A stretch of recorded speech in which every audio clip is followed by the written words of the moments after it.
أعوذ بالله من الشيطان الرجيم. بسم الله الرحمن الرحيم. ود كثير من أهل الكتاب لو يردونكم من بعد إيمانكم كفارا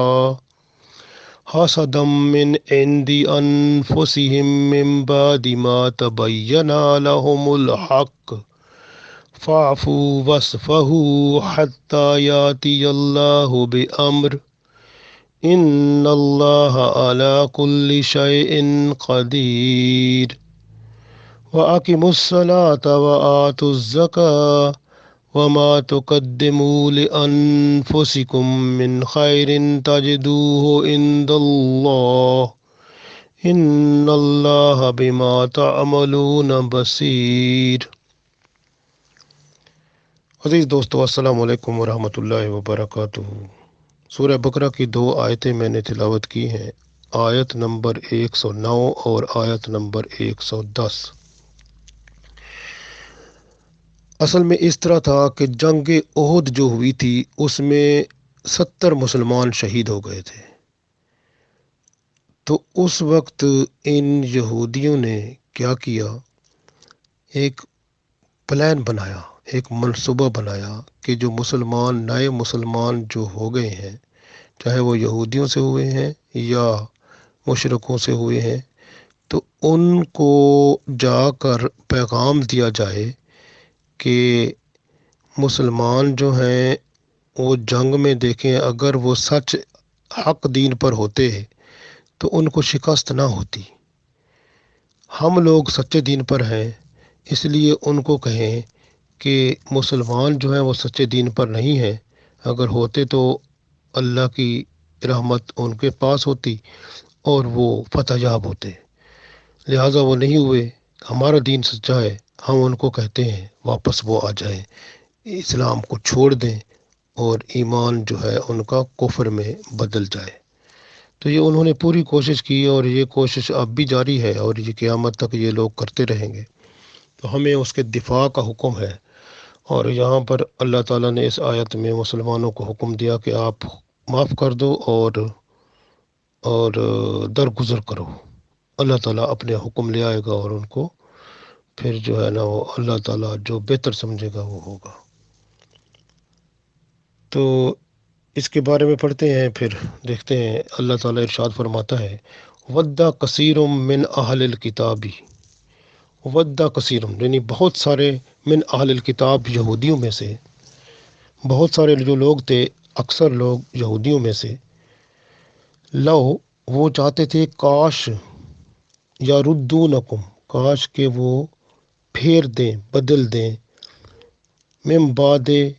پیچھے، ایمانکم یعنی ایمان، مسلمانوں کا جو ایمان ہے اس کو بدل دیں، کفارن کفر میں،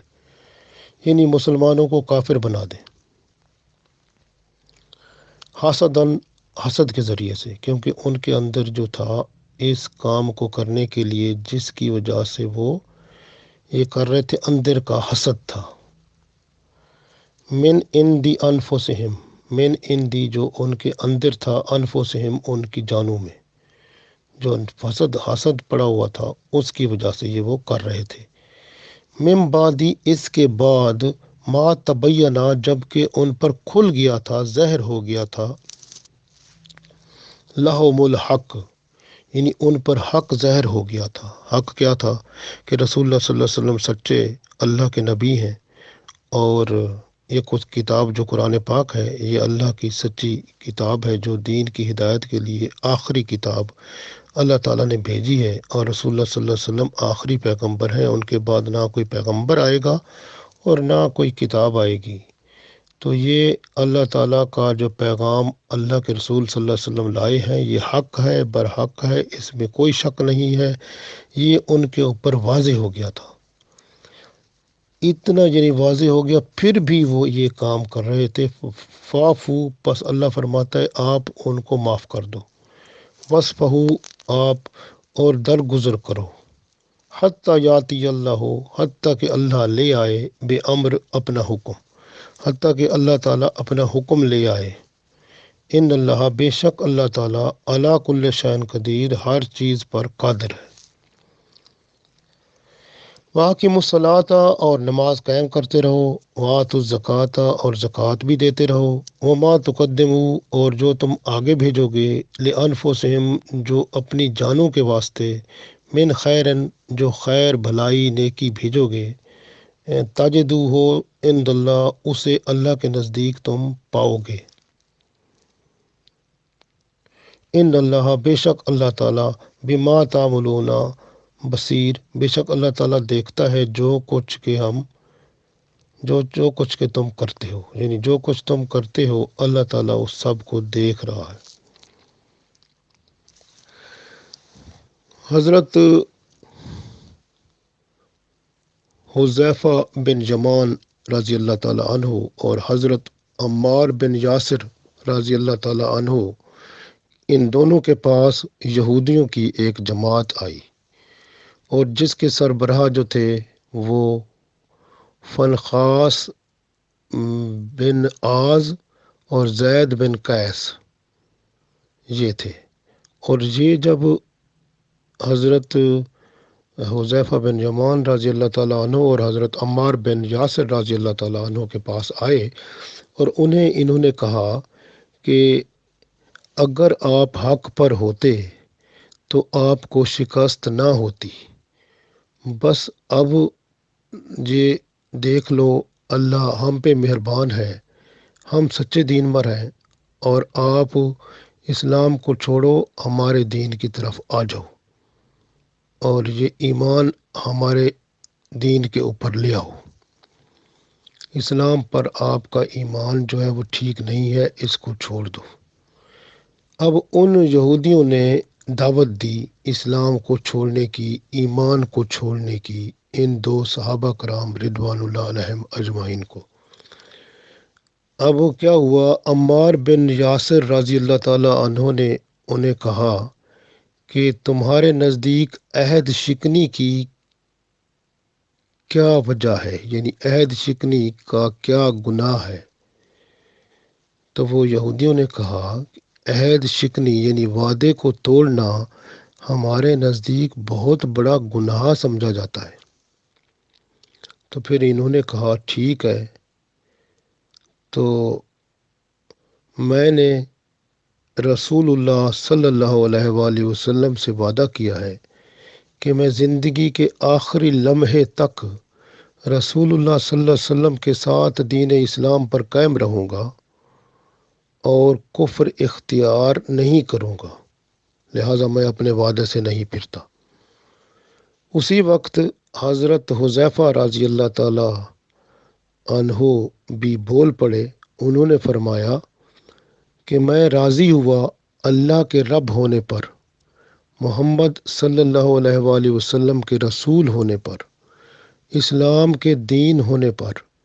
قرآن کے امام ہونے پر، کعبہ کے قبلہ ہونے پر، اور مومنین کے بھائی ہونے پر میں راضی ہوا۔ جب وہ یہودیوں نے یہ باتیں سنی تو انہوں نے کہا یہاں تو کام نہیں بنتا، تو یہاں سے وہ چلے گئے۔ اور بعد میں حضرت عمار بن یاسر رضی اللہ تعالیٰ عنہ اور حضرت حذیفہ بن یمان رضی اللہ تعالیٰ عنہ جو ہیں یہ رسول اللہ صلی اللہ علیہ وسلم کے پاس پہنچے، اور آپ صلی اللہ علیہ وسلم کو یہ سارا واقعہ سنایا۔ آپ صلی اللہ علیہ وسلم نے فرمایا تم نے بہتر کیا اور فلاح پائی، جس پر یہ آیت نازل ہوئی، ود کثیر من اہل الکتاب، اور بہت سارے جو اہل کتاب میں سے یہودیوں میں سے ہیں، لو یردونکم یہ کہتے ہیں کہ کاش ہم پھیر دیں، من بعد ایمانکم کفارا کہ مسلمانوں کا جو ایمان ہے اس کو کفر کے ساتھ بدل دیں، حسدا من عند انفسہم ان کے اندر جو حسد ہے اس کی وجہ سے یہ چاہتے ہیں، حسد ان کے اندر ہے جو بہت ان کو اس طرف لا رہا ہے کہ مسلمانوں کو ان کے ایمان سے خالی کر دیں۔ حالانکہ ان پر ما تبین لہم الحق، حالانکہ ان پر حق واضح ہو چکا ہے کہ اللہ کے رسول صلی اللہ علیہ وسلم کا پتہ چل چکا ہے، اپنی تورات کے مطابق جو نشانیاں دیکھی تھیں وہ سب کی سب موجود پا چکے ہیں، اور کتاب قرآن پاک کو بھی سمجھ چکے ہیں، پورے کا پورا دین کا ان کو پتہ چل چکا ہے، صرف اس لیے وہ اپنے اس یعنی یہودیت پر قائم تھے کہ وہ جو ہے ان کی، جیسے ہم کہتے ہیں نا، چودراہٹ بنی ہوئی تھی، اور وہ لوگوں کی طرف سے ان کو نذرانے ملتے تھے، اور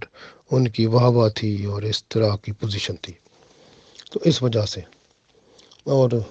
سب سے بڑی بات وہی کہ وہ حسد کرتے تھے رسول اللہ صلی اللہ علیہ وسلم، کیوں بنی اسرائیل سے کیوں نہ آئے، اور ہمارے قبیلوں میں سے کیوں نہ آئے، قریش میں سے کیوں آئے،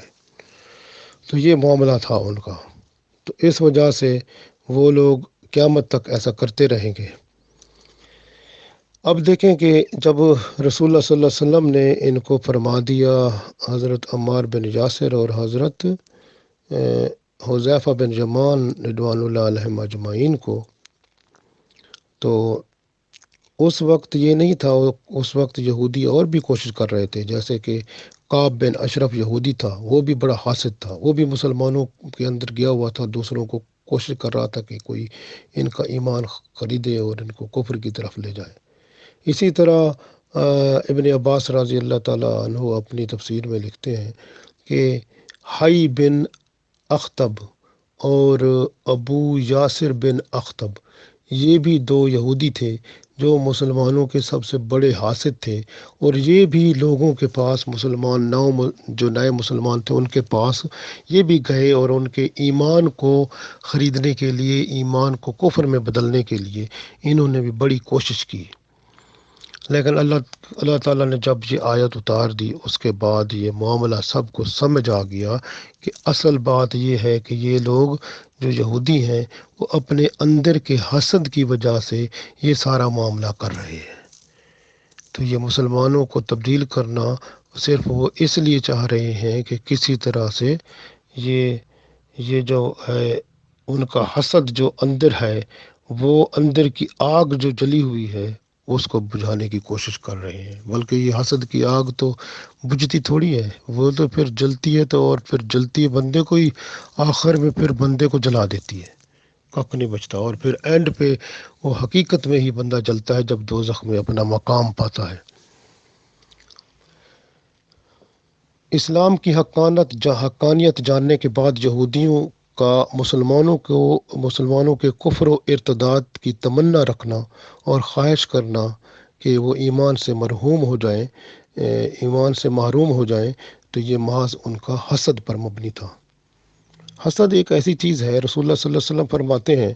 کہ حسد نیکیوں کو ایسے کھا جاتا ہے جیسے آگ خشک لکڑی کو کھا جاتی ہے۔ حسد حرام ہے، مومن رشک کرتا ہے، رشک جائز ہے، لیکن منافق جو ہوتا ہے وہ حسد کرتا ہے۔ آپ صلی اللہ علیہ وسلم نے فرمایا، میری امت کے ابدال جو ہوں گے وہ زیادہ نمازوں، روزوں یا صدقات کی وجہ سے جنت میں داخل نہیں ہوں گے، بلکہ وہ اللہ کی رحمت اور نفس کی سخاوت اور حسد اور بغض سے اپنا سینہ پاک رکھتے ہوئے ہوں گے، تب جنت میں جائیں گے۔ اللہ تعالیٰ قرآن پاک میں ارشاد فرماتا ہے کہ جب آپ لوگوں کی کوئی چیزیں دیکھیں کہ تو پھر آپ ان کو دیکھ کے تمنا نہ کریں کہ ہماری بھی ایسے ہو، بلکہ آپ کو جو اللہ تعالیٰ دے دیتا ہے اسی پر اکتفا کرنا چاہیے، بھروسہ کر لینا چاہیے، جیسے کہ سورہ نساء آیت نمبر 32 میں ہے، وَلَا تَتَمَنَّوْا مَا فَضَّلَ اللَّهُ بِهِ بَعْضَكُمْ عَلَىٰ بَعْضٍ، یعنی اس کی تمنا نہ کرو جس کے ساتھ اللہ نے تم میں سے بعض کو بعض پر فضیلت دی ہے۔ اب یہ فضیلت مختلف طرح کی ہے، اگر ہم یہاں پر دنیا کی فضیلت دیکھیں کہ اللہ نے کسی کو امیر بنایا ہے، کسی کو غریب بنایا ہے، کسی کو جس طرح، کسی کی مختلف، تو اس وجہ سے ہمارا حق یہ نہیں بنتا کہ ہم دوسروں کو دیکھیں، اگر وہ امیر ہیں تو ہم اس سے جلیں کہ اس کی عمارت چھن جائے، بس وہ مجھے مل جائے، یا اس طرح، یہ تو حسد ہو جائے گا۔ اور دوسرا یہ بھی ہے کہ ہم یہ سوچیں کہ بھئی وہ جو ہے وہ اس قابل ہی نہیں ہے کہ اس کو یہ اللہ تعالیٰ دیتا، یہ تو ہمیں ملنا تھا یا کسی اور کے بارے میں سوچے بندہ اس کو ملنا تھا، تو یہ پھر اللہ کے ہاں یعنی اللہ کی جو بنائی ہوئی جو یعنی طریقہ کار ہے اس کے خلاف بندہ ہو رہا ہے، گویا اللہ کے قانون کے خلاف بندہ ہو رہا ہے، تو یہ بھی بہت بڑا گناہ ہے۔ یہود حسد کی وجہ سے مسلمانوں کو ان کے دین سے یعنی مسلمانوں کو ان کے دین سے ہٹانا چاہتے تھے۔ حسد تکبر اور بڑائی ڈال کر دوسرے کا دشمن بنا دیتا ہے۔ رسول اللہ صلی اللہ علیہ وسلم فرماتے ہیں کسی بندے کے دل میں احسان اور حسد نہیں اکٹھے ہو سکتے، یعنی جمع ایک ساتھ نہیں ہو سکتے۔ تو حاسد کبھی راحت نہیں پاتا، حسد معاشرے کے امن و سکون کو تباہ کر دیتا ہے، بلکہ یوں سمجھ سکتے ہیں کہ حسد معاشرے کے امن و سکون میں چھرا گھونپ دیتا ہے، اور حسد اور بغض جب مل جاتے ہیں تو بندے کے دین کی تباہی ہو جاتی ہے۔ اور رشک جو ہوتا ہے وہ صرف دو بندوں پر جائز ہے کہ ایک وہ بندہ جو قرآن پاک کو پڑھتا ہے سمجھتا ہے اور پھر آگے سمجھاتا رہتا ہے، بس اس پر رشک کرنا جائز ہے کہ بندہ سوچے کہ میں بھی اسی طرح کا بن جاؤں، اور یا پھر جو ہے جس کے پاس مال ہوتا ہے اور وہ اللہ کی راہ میں لوٹاتا رہتا ہے، اللہ کی راہ میں مال لوگوں کو دیتا رہتا ہے، تو بندہ اگر سوچے کہ میں بھی ایسا ہوتا، میرے پاس اتنا پیسہ ہوتا، اتنی مال ہوتا، تو میں بھی اللہ کی راہ میں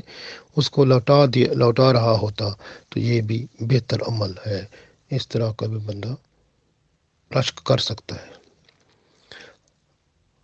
حضرت انس بن مالک رضی اللہ تعالیٰ عنہ فرماتے ہیں، یہ حدیث مسلم اور نسائی میں ہے، کہ ایک دن ہم رسول اللہ صلی اللہ علیہ وسلم کے پاس بیٹھے ہوئے تھے، آپ صلی اللہ علیہ وسلم نے فرمایا کہ ابھی تمہارے پاس اہل جنت میں سے ایک شخص آئے گا۔ ہم نے دیکھا ایک شخص آیا جس کی داڑھی سے وضو کے پانی کے قطرے ٹپک رہے تھے، اس کے بائیں ہاتھ میں اس کی جوتیاں تھیں۔ اب دوسرے دن آپ صلی اللہ علیہ وسلم کے پاس ہم بیٹھے تھے، تو پھر آپ صلی اللہ علیہ وسلم نے فرمایا کہ اہل جنت میں سے اب ایک شخص آئے گا۔ تو ہم نے دیکھا تو وہی شخص جو پہلے دن آیا تھا، یہ وہی تھا بالکل ہی۔ پھر ہم تیسرے دن آپ صلی اللہ علیہ وسلم کے پاس بیٹھے ہوئے تھے، تو رسول اللہ صلی اللہ علیہ وسلم نے فرمایا جنت میں سے یعنی ایک جنتی شخص جو ہے ابھی آپ کے پاس آئے گا۔ تو فرماتے ہیں حضرت کہ جب وہ بندہ آیا تو ہم نے دیکھا یہ تو وہی ہے جو پہلے 2 دفعہ آیا ہے، تو ہم نے سمجھا کہ یہ جو بندہ آیا ہے یہ رسول اللہ صلی اللہ علیہ وسلم کا بتایا ہوا ہے، یعنی جنتی بندہ ہے۔ پھر حضرت عبداللہ بن عمر رضی اللہ تعالیٰ عنہ فرماتے ہیں کہ میں اس کے ساتھ 3 دن رہا تاکہ میں تلاش کر سکوں کہ وہ کون سا عمل ہے جو اس کو جنت میں لے جانے والا ہے، اور جس کے بارے میں رسول اللہ صلی اللہ علیہ وسلم نے بار بار ہمیں فرمایا ہے۔ فرماتے ہیں میں اس کے ساتھ 3 دن رہا، وہ بسم اللہ پڑھ کے سو جاتا تھا اور صبح اللہ کا نام لے کر اٹھ جاتا تھا، رات کو نہ وہ قیام اللیل کرتا تھا، بس سمپل زبان میں اس کی ہم نے فرماتے ہیں کہ ذکر خیر کے سوا کچھ نہیں سنا تھا، بس وہ سیدھا سادہ آدمی تھا۔ تو فرماتے ہیں کہ 3 دن گزرنے کے بعد جب میں نے اس کو چھوڑا اور جانے لگا تو اس نے مجھے بلایا اور بلا کر کہا کہ میرے دل میں کسی مسلمان کے خلاف کینہ نہیں ہے، اور جس مسلمان کو اللہ نے نعمت دی ہو میں اس پر حسد نہیں کرتا۔ تو عبداللہ بن عمر رضی اللہ تعالیٰ عنہ سمجھ گئے کہ یہی وجہ تھی کہ رسول اللہ صلی اللہ علیہ وآلہ وسلم جو ہیں ان کو جنتی فرمایا ہے کہ یہ بندہ نہ حسد کرتا ہے اور نہ کینے کو اپنے اندر رکھتا ہے۔ گویا یہ جو کینہ ہوتا ہے وہ اور حسد جو ہوتا ہے یہ دونوں تباہی کی طرف لے جاتے ہیں۔ اندر جو دل ہوتا ہے وہ بیمار ہو جاتا ہے، اور یا دوسرے لفظوں میں پلیت ہو جاتا ہے، جس میں اللہ کی رحمت نہیں آتی۔ حسد کی وجہ سے بندہ اللہ تعالیٰ کے رزق کی تقسیم کو ناپسند فرماتا ہے، تقدیر پر ایمان اس کا خراب ہو جاتا ہے۔ حسد ایک بیماری ہے، ایک گناہ ہے،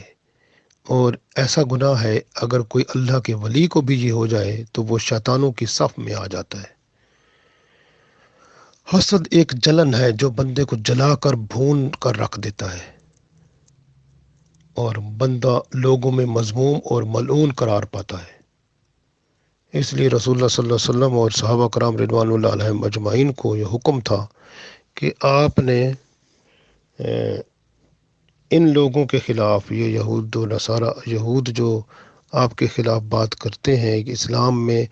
ایمان کو خارج کر کے کفر میں لے جانے کی، یا تو آپ یہ جو بھی سازشیں کرتے رہیں، آپ صبر کریں، انشاءاللہ اللہ تعالیٰ خود ہی ان سے نمٹے گا۔ تو مسلمان یہ حضرت اسامہ بن زید رضی اللہ تعالیٰ عنہ فرماتے ہیں کہ پھر رسول اللہ صلی اللہ علیہ وسلم نے مشرکین اور اہل کتاب سے وہ درگزر کرتے تھے، اور وہ اگر وہ ایذا رسانی کرتے تھے تو آپ صلی اللہ علیہ وسلم اس کو معاف کر دیا کرتے تھے۔ پھر کیا ہوا کہ کچھ عرصے کے بعد غزوہ بنو قریظہ ہوا، غزوہ بنو نصیر ہوا، اور پھر غزوہ خیبر ہوا۔ پھر اللہ تعالیٰ نے مسلمانوں سے یہودیوں کی اینٹ سے اینٹ بجا دی، اور وہ یہودی قتل کر دیے گئے، یا پھر جلا وطن ہوئے، یا پھر وہ وہاں سے نکل گئے۔ تو اللہ تعالیٰ نے سارے کے سارے جو یہودیوں کا جو رعب و دبدبہ تھا سب کچھ ختم ہو گیا، اور اللہ تعالیٰ کی رحمت سے اسلام کو بلندی و سرفرازی عطا ہوئی۔ اہل کتاب کی یہ کوشش ہے، اہل کتاب سے مراد یہ یہودی اور عیسائی ہیں،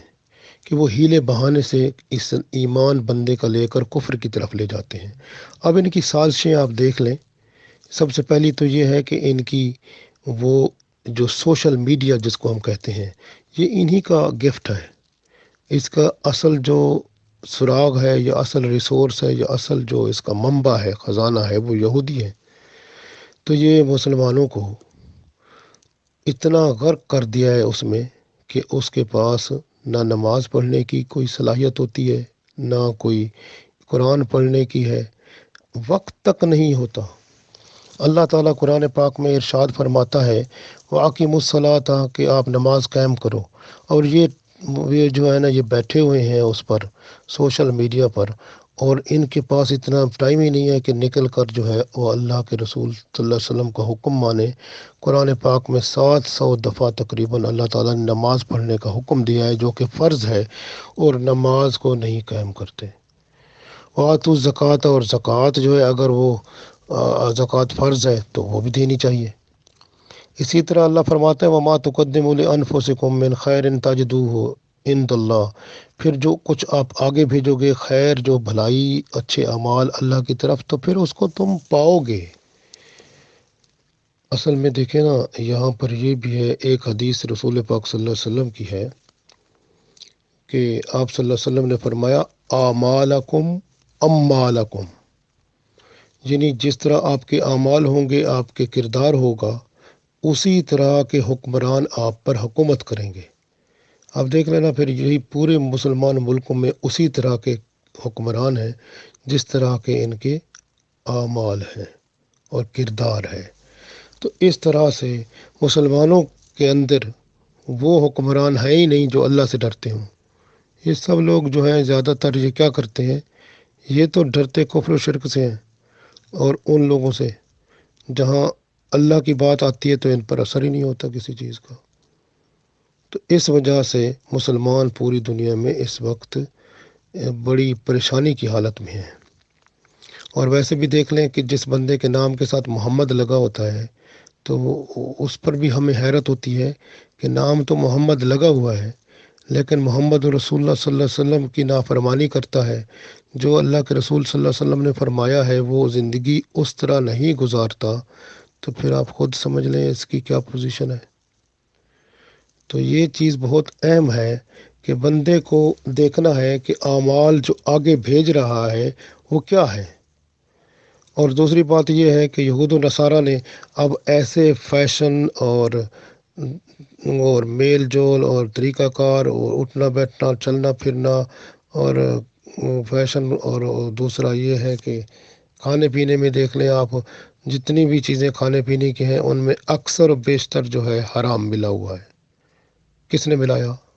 یہود و نصارہ نے، تاکہ جو ہے مسلمانوں سے، کیونکہ حرام جو ہوتا ہے وہ ایمان کو چھین لیتا ہے، تاکہ ایمان ان کا ختم ہو۔ اور اسی طرح آپ دیکھ لیں، اور باقی باتیں چھوڑیں، صرف اسی چیز کو دیکھ لیں کہ مسلمانوں، حالانکہ مسلمان کتنی بڑی طاقت ہیں، لیکن اس وقت تک یہ اس قابل ہی نہیں ہوئے کہ وہ سود سے وہ جو ہے نکل سکیں۔ سود کا نظام جو کہ ان یہود نے ان کے اوپر جو فٹ کر دیا ہے، وہ اس سے نکل ہی نہیں رہے۔ اب سود کے نظام کی وجہ سے یہ ملکوں میں آپ دیکھ لیں، یہ سارے ملک دنیا میں کیا کس پہ، اسی قرضوں پہ چل رہے ہیں جو سود والے قرضے ہیں۔ نام اسلامی ملک رکھا ہوتا ہے اور کام جو ہے سارے وہ کفر والے ہوتے ہیں۔ تو یہ سود جو ہے یہ تباہی کی علامت ہوتا ہے، اللہ اور اس کے رسول صلی اللہ علیہ وسلم سے جنگ والی بات ہے۔ تو یہ بہت اہم بات ہے اور اس پر بھی غور و فکر نہیں ہوتا۔ تو یہ بہت اہم، جس میں اس وقت مسلمان سارے تسلط میں گھرے ہوئے ہیں اور حرام جو ہے اندر آ گیا ہے، اور اس کا رزلٹ کیا ہے کہ پھر ہم جو ہے وہ اس قابل ہی نہیں ہیں کہ ہم اتنا پیور دل جو ہے بنا کر اللہ کے سامنے لے آئیں، جس میں اللہ کو ہم یاد کریں تو ذکر الہی سے وہ دل آباد ہو جائے، الا بذکر اللہ تطمئن القلوب والی شکل بن جائے، یا پھر وہ قلب سلیم بن جائے، یا پھر وہ نفس مطمئنہ بن جائے، جو پھر جنت الفردوس میں اللہ وہاں اس کو لے جائے۔ یہ ہو سکتا ہے اگر ہم آج اپنے اندر تبدیلی پیدا کریں، تو ہمارے اندر تبدیلی کی بہت بڑی ضرورت ہے۔ اللہ تعالیٰ سے دعا کرتے ہیں اللہ تعالیٰ ہم سب میں ایسی تبدیلی لائے جس سے ہمارا ذہنی، جسمانی، روحانی، قلبی ہر طرح کا رجحان جو ہے وہ قرآن و سنت کی طرف گامزن ہو جائے، اور پھر اسی کے راستے سے گزر کر ایمان و اعمال صالح کے ساتھ دنیا سے رخصت ہو کر اپنے حبیب صلی اللہ علیہ وسلم کے ساتھ جنت الفردوس میں داخلہ ہو جائے۔ اللہ تعالی ہم سب کو یہ عطا فرمائے، آمین۔